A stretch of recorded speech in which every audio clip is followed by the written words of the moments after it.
Hi everyone and welcome back to my channel. So this is going to be the mummy tag.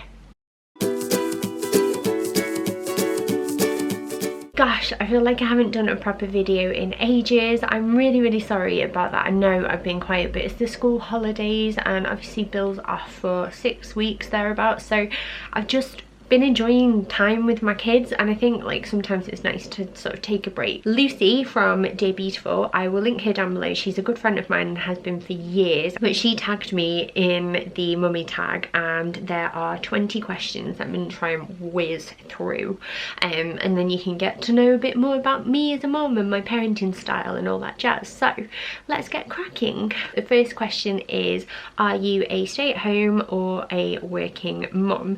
Now this question a bit dated because I fall somewhere in between and I'm a stay-at-home working mum, so I kind of jack of all trades. I do both. Not really perfectly, not really that fantastically, but I try my best.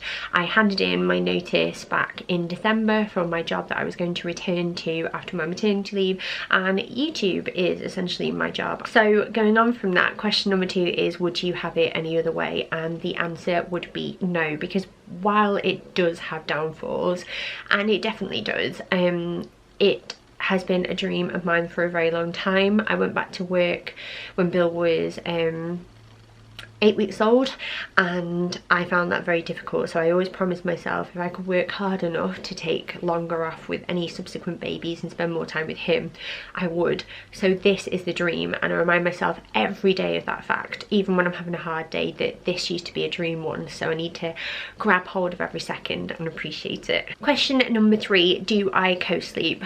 This is a bit of a weird one because obviously at the ages that my children are at now, co-sleeping isn't really a thing because Bill was 5 years old and Daisy's 15 months.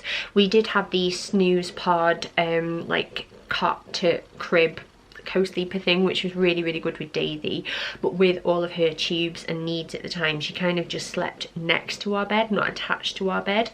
We have co-slept when she has been very teethy, and I've not got anything against it, but I just worry about squashing my children, to be honest. So it's just one of those things, and both my kids seem to prefer sleeping in their own space. That said, we would like one more baby, so I feel like with every baby I have, they sort of co-sleep with us a little bit more, because I think when you've got, you know, multiple children, you literally do anything you can to get some form of sleep. Question number 4, what is your one must-have item for a baby?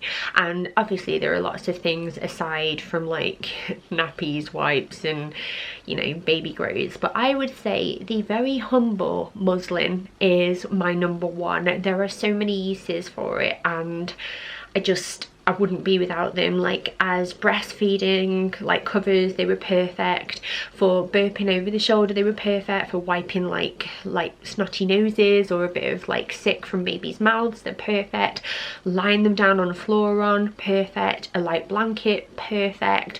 Changing them on top of, if you lie one on your bed and you can't be bothered to get a changing mat, perfect. So I just feel like they are so underrated, but they are absolutely brilliant. Question number 5, how many kids do you plan on having? Well, I have 2 at the moment, and we have always said that we would like 3. 3 seems to be our magic number. I feel like if we were, you know, very wealthy, then I could probably be tempted to continue having children forever, but I think that 3 is a good number for me and Mark and for our family. So fingers crossed one day we do get lucky enough to have a 3rd. Question number 6, date night and how many times per month. So me and Mark kind of have this thing, particularly at the weekend, where we try and make time for ourselves anyway. So a lot of times, like one night a week at the weekend, we'll probably get like a takeaway and watch a movie, and we tend to have like date nights, but inside. We probably do go out on dates. I would say if you averaged it out, maybe like once a month, like going out just us 2. Whether or not that's like for a quick bite to eat on a Monday when Daisy's at nursery and Bill's at school and Mark works from home, and say we go out for lunch, or like my parents have the kids or something like that. But I feel like, I don't know, we're not as fussed about it now. I think it is really important though to make more time as a couple, and I feel like as long as you make time for each other, it doesn't necessarily matter where that time is spent. I don't know if that makes sense. Question number 7, your child's favourite TV show. So I've got 2 children of differing ages. One TV show that they both agree on and really love is Disney's The Lion Guard. We watch a lot of Disney Junior in our house because we're all Disney fanatics, so that's a big favourite. Daisy really likes Sophia the First. She loves anything where there's like singing and music, so I'm with her on that one. And then Bill also really likes Phineas and Ferb. Number 8, name one thing that you bought before you had your baby and never ended up using. This, well, there's probably quite a few things, to be fair, that I bought when I was expecting Bill. I knew better with Daisy, and I probably know even better the next time I come to have another baby. But I bought, like, Bill had about 4 pairs of shoes before the kid could even like sit up, and they didn't stay on properly. They didn't look like, they just looked weird in my opinion, and they were the biggest waste of money ever. Like, if you don't walk, why do babies need shoes? I didn't understand it. So baby shoes, pointless. Question number 9, what is your child's favourite food? I would say that Daisy's favourite food is probably anything yogurty. Kid loves yogurt. They both love fruit, absolutely love fruit. Bill's like idea of like a treat meal or favourite meal is like hot dogs. He loves hot dogs.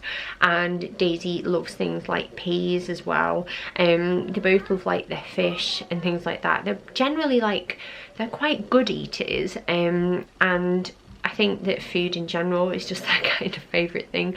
But they eat me out of house and home. Honestly, the amount of food they go through is ridiculous. Question number 10, how many cars did your family have? We only have 1 car.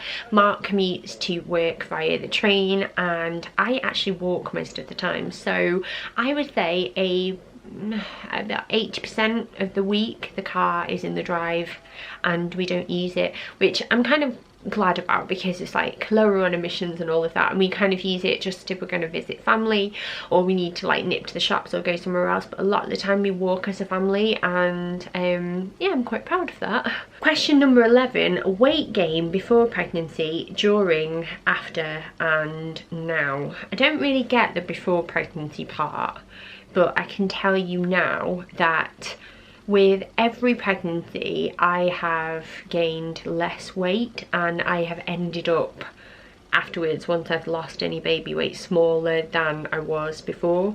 So with Bill, I was quite a large individual, and I would say actually because I had a very sort of rocky relationship with Bill's dad at the time, I ate my feelings a lot, so I was very big.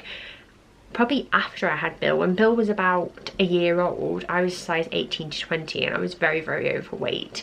I lost a lot of weight afterwards. Meeting Mark and falling for him was a big part of that, because I was a single mum and I felt like I wanted to change the way I felt about myself and all of that jazz. So I lost weight then. And then I got pregnant with Daisy. I probably gained, I think with Bill I probably gained about 3 stone. With Daisy I probably gained about 2. And now I am the smallest I've ever been for a very long time. So fingers crossed, if I have another baby, maybe that'll continue. It'd be quite nice. But I do have to work quite hard at losing weight. I don't just like see it drop off, and I have worked at it. Question number 12, dream holiday with your kids. I feel like we're already very fortunate enough to have actually had our dream holiday with kids, because we went to Disney World earlier on this year in April, and it was probably the most magical experience of our lives, and we'll stay up there, I imagine, even when I'm old and grey. But I have to say that there is a lot to be said about the holidays that I had as a child, where we went to a villa holiday in Spain. We went to Menorca. We'd go every year, and it was very simple. There were no kids clubs. It was just me and my brother or my cousins and the rest of my family, and we just played and we explored. We jumped off the cliffs into the sea, and it was a very basic but amazing childhood memory of mine, and I hope for more of them in the future. I don't need glitz and glamour, I just need family and memories. So I feel like any sort of holiday you get to go on with your family is always a dream come true, really, isn't it? I mean, there's tantrums, but it's always special. Question number 13, dream holiday without your kids. Again, I feel like me and Mark have been lucky enough to do this, but we actually went to Venice in Italy the month before we conceived Daisy, actually. We knew that we were going to try for a baby, and Bill was away with his dad anyway, so we decided to go just us two, and it was amazing. I have a video actually of like our time there, so I'll leave it linked down below if you want to see it. Way back when, throwback, but it was incredible, and I kind of just count any time alone with Mark as like a dream as well, to be honest. So question number 14, my battery died, so I had to change it, so sorry if the layout's a little bit different. But question number 14 is, how has your life changed since your baby has been born? It's a hard one to answer, isn't it? Because I guess intrinsically, like deep down, I am the same person. I still love Prosecco, I'm still obsessed with carbs, I still love makeup, I'm still useless at walking in high heels. There are lots of things that make me me, and they haven't been removed from my personality because I've become a mum. But at the same time, I feel like my entire life has changed. I feel like a lot of the things I used to care about before, not to take away any value of them because they mattered at the time, but like I feel like my values have changed. I feel like what matters to me has changed. Being a mum is the most amazing and the toughest thing that has ever happened to me, but I honestly wouldn't change it in any way, shape or form whatsoever. Question number 15, finish the sentence. It makes my heart melt to see my children's relationships with each other, because when I like watch them play, or I just watch them interact, like they sit next to each other and they eat their tea every night, that relationship that they've got, that like real deep raw connection they've got, is probably one of the most beautiful things I have ever witnessed, because I feel like I'm looking at them and I'm like, oh my gosh, I gave you life, and I gave you life, and I gave you each other, and it's a great comfort to know that if anything should happen to me, they've always got each other. Question number 16, slightly less deep. Where do you shop for your kids? My favourites are Next, Zara, H&M, Primark's always really good. Sometimes I grab things in like Tesco, Sainsbury's. I'm quite good at just spotting something and grabbing it. I'm not fussy though. Anywhere that, you know, there are children's clothes and it looks nice, I don't really care what the label's about, as long as they wear well, they're hard wearing, they don't shrink, they're not cheap and nasty. That's what I'm about.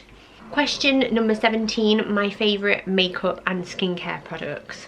Why didn't I read this question before I answered it? One sec, I'm gonna go and get them. So I'm back. I've narrowed it down to one makeup item and one skincare item, because I feel like this is a separate video in itself otherwise, because if you follow me, you know that I'm into beauty and skincare a lot. So my favourite makeup item without fail is the YSL Touche Éclat Le Tan foundation. I love it. I've repurchased it about 4 or 5 times now. I wear the shade B50 when I'm not super tanned, and it's brilliant. It's got a nice dewy coverage, makes me feel very youthful and fresh, and I just love it. Then for skincare is the First Day Beauty Ultra Repair Cream.